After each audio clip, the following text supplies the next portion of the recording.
వందే శంభుం ఉమాపతిం స్వర్గురం వందే జగత్కారణం వందే పన్నగభూషణం మృగధరం వందే పశూనాం పతిం వందే సూర్య శశాంక వన్యనయనం వందే ముకుంద ప్రియం వందే భక్తజనాశ్రయం చ వరదం వందే శివం శంకరం.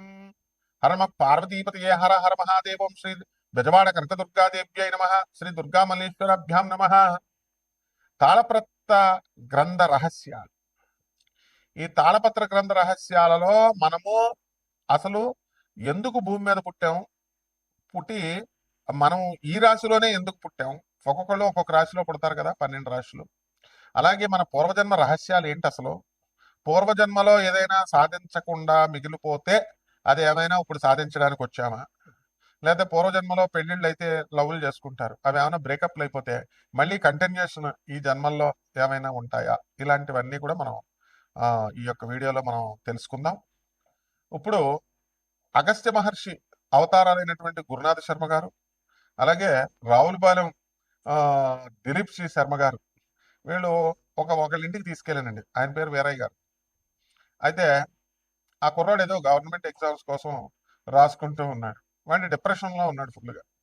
వీళ్ళు డిప్రెషన్లో ఉన్నావు నాయన, బతుకు పర్వాలేదు, బతుకు ఎలాగో అలాగో బతుకు, గవర్నమెంట్ జాబ్ రాకపోతే బతుకు అని చెప్పేసి ఏదో ధైర్యవచనాలు చెప్పారు. ధైర్యవచనాలు చెప్తే వాడు ఓకే, నాకు వస్తుందండి, నాకు జాబ్ వస్తుంది, గ్యారంటీగా వస్తుందని ఇంకా డిప్రెషన్కి వెళ్ళిపోయాడు. ఆ తర్వాత చాలా పరిణామాలు జరిగినాయి అనుకోండి. అయితే ఇవన్నీ ఏమిటి దీనివల్ల అంటే పూర్వజన్మ కనెక్షన్. ఇప్పుడు ఈ వ్యక్తులు ఇద్దరు కూడా ఆ కుర్రాడు వాళ్ళ ఇంటికి వెళ్ళడం ఏమిటి, వాళ్ళతో మాట్లాడటం ఏమిటి, ఇవి కూడా పూర్వజన్మ కనెక్షన్స్. అంటే కొంతమంది వ్యక్తుల వల్ల ప్రోత్సాహం అనేటటువంటిది లభించాలి. ఇప్పుడు ఈ యొక్క తాళపత్ర గ్రంథ రహస్యాల్లో మనకు క్లియర్గా కొన్ని ఇదివరకు వైదిక కోవేశ్వర్ అని చెప్పి ఉండేది మెడ్రాస్లో. అక్కడ ఈ యొక్క నాడీ జ్యోతిషాలయం మీద చెప్పేవారు. అవన్నీ బోగస్ అయిపోయినాయి అనుకోండి. ఇప్పుడు మీ పేర్లు అడగడము, లేకపోతే మొదటి అక్షరం అడగడం, ఇలాగ అయిపోయింది. అలా కానీ అగస్త్య నాడి, శివనాడి అని ఉండేవారు అనమాట. పూర్వజన్మల గురించి చెప్పేవారు. అలాగే మన జాతక చక్రంలో 12వ ఇంటిని బట్టి మనం పూర్వజన్మ అనేటటువంటిది మనం చెప్పొచ్చు. అలాగే దీనికి శని, రాహువు, కేతు గ్రహాల వల్ల పూర్వజన్మ అనేటటువంటిది మనం చెప్పొచ్చు. ఆ ఉండేటటువంటి పొజిషన్స్ని బట్టి మనం చెప్పొచ్చు అనమాట. ఇప్పుడు రాహువు పంచమంలో ఉండి మరి ఈ యొక్క రవి, బుధ, శుక్రులు మొత్తం వీళ్ళంతా కూడా మనకి లాభస్థితిగతులై ఉండి ఇలా కొన్ని సిగ్నల్స్ ఉంటాయి. వాటి వల్ల పంచమ రాహు ఏం చేస్తాడంటే విపరీతమైనటువంటి మొండితనం ఉంటుంది. డిప్రెషన్ విపరీతమైన డిప్రెషన్లోకి వెళ్ళిపోతారు. వాళ్ళకి మీరు ఎన్ని కోట్లు ఉన్నా సరే వాళ్ళు పూర్వజన్మ పాపం వల్ల ఏమవుతుందంటే ఈ జన్మలో మనశ్శాంతి ఉండదు. అందువల్ల వాళ్ళ భర్త దగ్గర ఉన్నా, పుట్టింట్లో ఉన్నా, ఎక్కడున్నా మనసంతా కూడా డిప్రెషన్కి గురవుతూ ఉంటుంది. ఇవన్నీ కూడా పూర్వజన్మ పాపాల కారణంగానే అనమాట. అలాగే మేషరాశిలో మనం పుట్టినటువంటి వాళ్ళు మరి పోలీసు, సెక్యూరిటీ, ఆ తర్వాత ఈ డిపార్ట్మెంట్స్లో, డిఫెన్స్ వీటిల్లో పనిచేస్తారు. కారణం ఏమిటి, వాళ్ళ గత జన్మ ఏమిటి. అలాగే దొంగలు ఉంటారు. దొంగలు, నక్సలైట్లు వీళ్ళు హత్య చేయబడతారు. రౌడీ షీటర్స్ ఉంటారు, వీళ్ళు వేరే వాళ్ళ చేతుల్లో చంపబడతారు. దానికి క్లియర్గా మనకు జాతకం చక్రం చూసినప్పుడు అర్థమైపోతుంది. మళ్ళీ నెక్స్ట్ జన్మ ఉందా, లేకపోతే ఈ యొక్క నెక్స్ట్ జన్మలో ప్రతి ఒక్కరికి జన్మలు ఉంటాయి. కాకపోతే ఆ గ్యాప్ ఉంటుంది, గాలి ధూళయ్యి చెట్ల మీద వాటి మీద వేలాడుతూ ఉండాలన్నమాట దెయ్యాలయ్యి. మరి ఈ రకంగా మనకి ఈ యొక్క గ్రహ స్థితిగతులను బట్టే మనం అంచనా వేయగలుగుతాం. కొంతమంది పెళ్లి కాదు, వాళ్ళకి ఎవరితో రుణం లేదు కాబట్టి పెళ్లి కాదు. పెళ్లి కాకుండానే బ్రహ్మచారులు అయిపోయి చచ్చిపోతారు.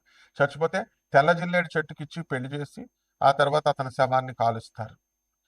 ఇవన్నీ ఎందుకు అంటే తెల్ల జిల్లేడు చెట్టు కూడా అది శ్మశానాల్లో పెరుగుతుంది. జిల్లేడు చెట్లు ఇవన్నీ కూడా అవి కేతువుకు సంబంధించినటువంటివి అనమాట.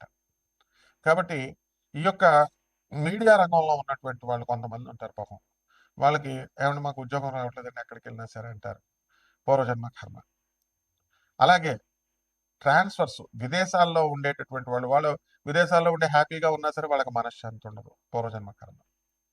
ఈ విధంగా మొత్తం ఈ యొక్క పర్పస్ ఏంటంటే మనం పూర్వజన్మల్లో సాధించలేకపోయినటువంటి పనుల్ని ఈ జన్మలో మనం సాధించుకోవడానికి మళ్ళీ భగవంతుడిని కొంత టైం అడుగుతాము, ఆయన ఇస్తారనమాట. అందువలన మీరు కొంతమంది చూడండి తల్లిదండ్రులకి గవర్నమెంట్ ఎంప్లాయీస్ అయి ఉంటారు. పిల్లలేమో వీళ్ళు పెద్దోళ్ళు అయిపోతారు.